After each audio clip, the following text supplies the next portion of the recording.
It's time to put the hurt on the Japanese and Oriental beetles, and I'm going to show you how to do that using this reusable trap.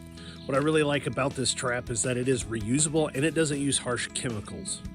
Instead, what this uses is floral and beetle pheromone to attract them into this bag so that you can collect them up, and in this case, I'm going to be feeding them to my chickens. Directions for this bag are super easy to follow. It's step by step and all the contents are found inside.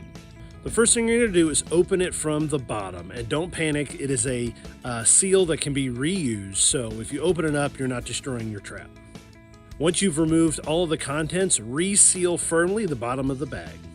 You're then going to remove the tab that's holding the top of the bag together. Just pop it out. There's a set of photos that show the simple assembly of this lure, and the goal is to get the bag to open up with the lure trap above the catch bag.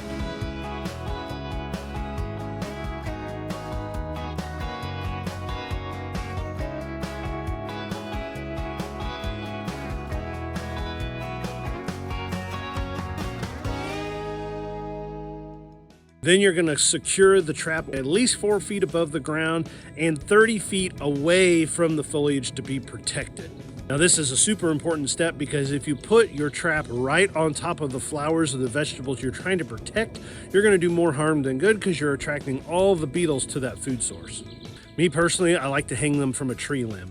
When it's time to empty the bag, that resealable bottom comes in handy, so you're going to open that back up, dump out the beetles. I like to dump them in water for my chickens, and then reseal it up and hang it back in the tree. We also would like you to check out this video in which the Grateful Ambition Homestead designed a beetle trap and feeding system for their chickens, so it automatically feeds those beetles straight to their birds. Thank you again for watching. We'll see you next time.